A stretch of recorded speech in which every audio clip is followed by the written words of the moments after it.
বাংলাদেশের বৈষম্য বিরোধী কোটা আন্দোলন ছিল লক্ষ কোটি সাধারণ ছাত্র জনতার মুক্তির আন্দোলন। এই আন্দোলনে শুধু পুরুষরাই নয়, পুরুষের পাশাপাশি তাদের সহযোদ্ধা হিসেবে আন্দোলন করেছে নারীরাও। শুধু নারী সমন্বয়করাই না, বিভিন্ন সেক্টর থেকে নারীরা তাদের মতো করে আন্দোলনকে সামনে এগিয়ে নিয়েছেন।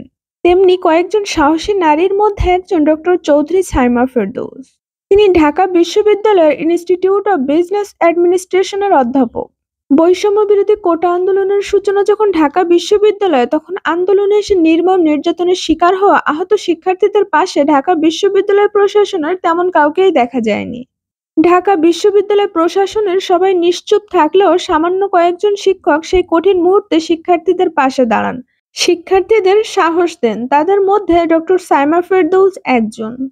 ডক্টর সাইমা ফেরদৌসের সেই বক্তব্য, রাজাকার শব্দটা প্রচন্ড একটা গালি, যাকে তাকে দেবেন না। আমার সন্তান, আমার শিক্ষার্থীর মুখ চেপে ধরার সাহস আপনাকে কে দিয়েছে? শিক্ষার্থীদের উদ্দেশ্য করে বলেন, পিছু হাঁটবা না, ভয় পাবা না, তোমাদের শিক্ষক আমরা, তোমাদের দেখে শিখেছি। ডক্টর সাইমা ফেরদৌসের এসব বক্তব্য আন্দোলনের নতুন মাত্রা দিয়েছিল, আন্দোলনকে আরো প্রসারিত করেছিল। ২ নম্বরে সমন্বয়ক নুসরাত তাবাসসুমের কথা না বললেই নয়। ঢাকা বিশ্ববিদ্যালয়ের রাষ্ট্রবিজ্ঞানে পড়ার সুবাদে রাষ্ট্র রাজনীতির প্রতি আগ্রহ থেকে রাজনীতিতে সম্পৃক্ত হন নুসরাত তাবাসসুম। কোটা আন্দোলনের শুরু থেকেই শক্ত ভূমিকা রেখেছেন এই সাহসী নারী সমন্বয়ক। সকল সমন্বয়কদের একত্রিত করা, সংগঠিত করা এবং হলের মেয়েদের একত্রে আন্দোলনে নেয়া থেকে শুরু করে নানা সময় স্লোগান, মিছিল দিয়ে সামনে থেকে নেতৃত্ব দিয়েছেন। কোটা সংস্কারের দাবিতে রাজপথে থাকা সমন্বয়করা যখন কিছুটা হতাশ হয়ে পড়েন, তখন এই নারী সমন্বয়ক নির্ভীক চিত্তে তাদের অনুপ্রেরণা, উৎসাহ দিয়েছেন ও আন্দোলনকে সামনে এগিয়ে নিয়েছেন। আন্দোলনকে স্থগিত করার জন্য এই নারী সমন্বয়ককে বিভিন্নভাবে হুমকি, ধামকি ও কয়েকদিন ডিবি হেফাজতেও রাখা হয়েছিল। সৈয়দা রিজওয়ানা হাসান একজন বাংলাদেশি আইনজীবী, পরিবেশবিদ ও বর্তমান অন্তর্বর্তীকালীন সরকারের একজন উপদেষ্টা।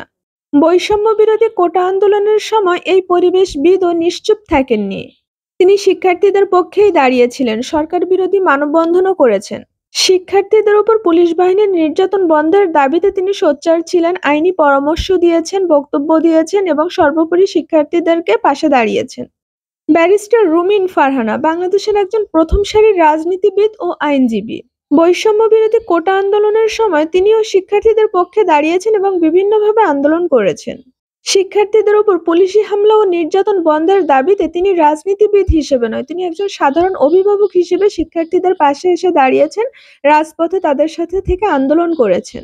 এছাড়াও তিনি অনলাইনে ভিডিও বার্তা দিয়েছেন, টিভি টক শোগুলোতে উপস্থিত থেকে শিক্ষার্থীদের পক্ষ নিয়ে কথা বলেছেন। এবার আসি আলোচিত সেই ভাইরাল টিভি উপস্থাপিকা দীপ্তি চৌধুরীর কথায়। খুব কম বয়সে এই টিভি উপস্থাপিকা নিজেও একজন শিক্ষার্থী। তিনি তার শিক্ষার্থী ভাই বোনদের প্রতি সহমর্মিতার জায়গা থেকে শিক্ষার্থীদের পক্ষ নিয়ে সদ্য পুলিশের গুলিতে নিহত আবু সাঈদের পক্ষে কথা বলে সাবেক বিচারপতি শামসুজ্জামান মানিকের তোপের মুখে পড়েন। এই আকস্মিক আক্রোশ ও তার পরবর্তী প্রতিক্রিয়ার কথা ভেবে দীপ্তি চৌধুরীকে বেশ কিছুদিন শঙ্কা ও আতঙ্ক নিয়ে দিন কাটাতে হয়েছে। তবুও তিনি বরাবরই শিক্ষার্থীদের পাশে থেকেছেন এবং শিক্ষার্থীদের পক্ষ নিয়ে কথা বলেছেন। বৈষম্য বিরোধী কোটা আন্দোলনের আরেক অগ্নিকন্যা সানজিদা আনোয়ার চৌধুরী।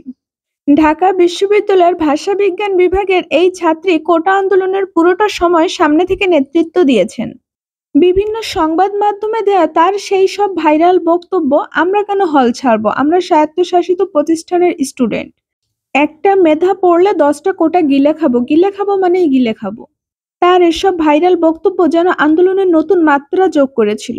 বৈষম্য বিরোধী কোটা আন্দোলনের সময় যখন সব টিভি চ্যানেল, সাংবাদিকরা নিশ্চুপ, ঠিক সে সময় যমুনা টিভির এই উপস্থাপিকা রোকসানা আঞ্জুমান নিকোল একটি লাইভ অনুষ্ঠানে কোটা আন্দোলনরত শিক্ষার্থীদের পানি বিতরণকালে পুলিশের গুলিতে মারা যাওয়া শহীদ মীর মুগ্ধর কথা বলতে যেয়ে আবেগে আপ্লুত হন এবং কান্নায় ভেঙে পড়েন।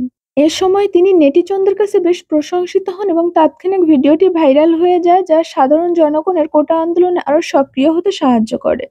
কোটা আন্দোলনের আরেক নারী সমন্বয়ক উমামা ফাতেমা কোটা আন্দোলনের শুরু থেকে শেষ পর্যন্ত আন্দোলনের সাথে ওতপ্রোতভাবে জড়িত ছিলেন, যার জন্য অনেক হামলা ও নির্যাতনের শিকারও হতে হয়েছে তাদের। এছাড়াও ঢাকা বিশ্ববিদ্যালয়ের ছাত্রীরা, অন্যান্য স্কুল কলেজের ছাত্রীরা এবং সাধারণ নারীরাও বাইরে বের হয়ে এসেছেন এবং এই আন্দোলনে সম্পৃক্ত হয়েছেন।